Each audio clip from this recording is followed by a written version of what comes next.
Hi, my name is Miss Laura and I'm a librarian at the Tony Hillerman branch of the Public Library in Albuquerque, New Mexico. And I'm going to read you a story. It's called Little Red Riding Hood at the Library. I bet you've read a version of Little Red Riding Hood. People have been telling this story for hundreds of years. And there are lots of different versions. Each time people tell the story, they change it just a little bit. My version, I changed it a lot. First of all, it takes place at the library because I love libraries. Do you like making up stories?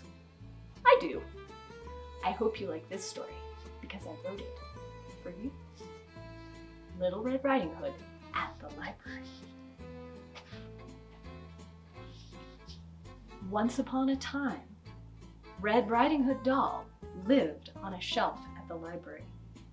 One day, she finished the book she was reading and she decided to go see the librarian.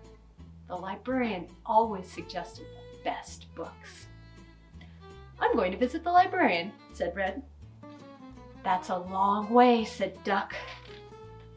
"To get to the librarian's desk, you have to go past the picture books, past the true books, past the chapter books."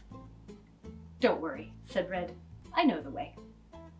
"Just watch out for Wolf," said Duck. "I will," said Red. So Red Riding Hood climbed down from her shelf. Then she started walking through the picture books. There were so many beautiful books. Red loved to look at the covers and read the titles. Pretty soon, Red saw someone on a shelf. "Is that you, Wolf?" said Red. "No," said a voice. "This is Elephant." "You don't look like Elephant," said Red. "Of course I'm Elephant," said the voice. "Look at my long trunk." The animal looking down at her did have a very long trunk. "That looks like a hose tied to your face," said Red. "Does the librarian know you have that?" "This is not a hose. This is my trunk. Where are you going, Little Red?" "I'm going to visit the librarian," said Red. "Oh, well, have a nice time." And the animal with the long trunk scampered off. "I don't think that was Elephant," said Red. And she kept walking towards the librarian's desk. Now she was walking through the true books. Red loved to read about animals and robots and outer space. There were so many things to know.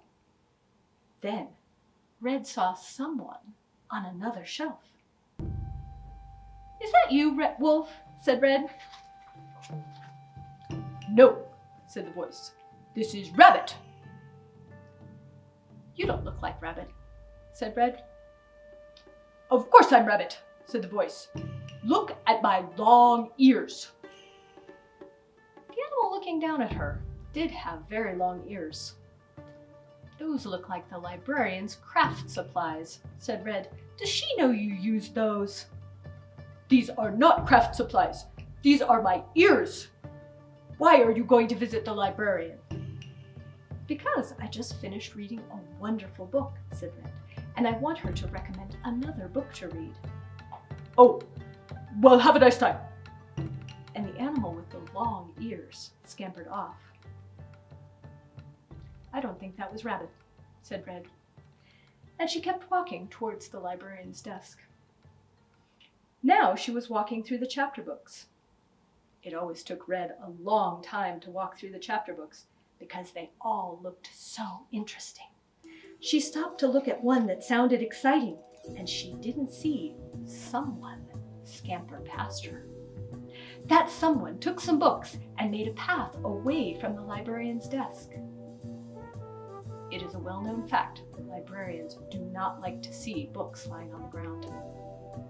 "Who left these books lying on the floor?" said the librarian. She started picking up the books, following the trail away from the desk. Then someone scampered up on the desk. When Red finally reached the librarian's desk, she saw someone sitting there. Is that you, Wolf? Said Red. No, I'm the librarian. You don't look like the librarian, said Red. Of course I'm the librarian. I'm sitting at the desk. Sitting at the desk doesn't make you a librarian, said Red. I have a name tag that says librarian. Actually, the name tag looked a little funny. Having a name tag doesn't make you a librarian, said Red. I have a bun in my hair. Red laughed. Some librarians wear their hair in a bun, but you have an actual bun tied on your head. You are not the librarian. You are the wolf. Roar, said the wolf, and now I will eat you up. The wolf shook the bun off its head and got ready to pounce. No, you won't, said Red. I won't, said the wolf, stopped mid-pounce. No, said Red. Why not? Said the wolf, sounding annoyed. It is against the rules, said Red, and she pointed to a sign and read aloud. No running, no yelling, no eating. No running, said the wolf. What about scampering? You can scamper carefully, said Red. No yelling, said the wolf. What about howling? Oh! You can howl quietly, said Red. No eating, said the wolf. No eating, said Red. Just reading. But I can't read, said the wolf sadly. That's not a problem, said Red. I can teach you. You can, said the wolf hopefully, and his ears perked up. Absolutely, said Red. Just then, the librarian came back to the desk after picking up all the books on the floor. Hello, Red. Hello, Wolf. Do you need some help? Said the librarian. Yes, said Red. We need a story about a wolf who likes to dress up. And we need an ABC book. I'm going to read Wolf a story, and then we are going to learn the letters so Wolf can learn to read. So the librarian found them a story and an ABC book. Then she carried them back to the shelf and made sure they were comfortable. When the librarian and the wolf were ready, Red started to read the story. Once upon a time, Red Ridinghood doll lived on a shelf at the library.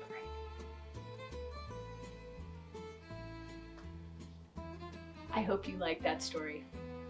It was a little bit silly, but I like silly stories. There are lots of versions of Red Riding Hood, and if you visit the library, I bet we can find one that you would like. And if you do visit the library, and if you see me, tell me what you thought of the story. Thanks for watching. Bye!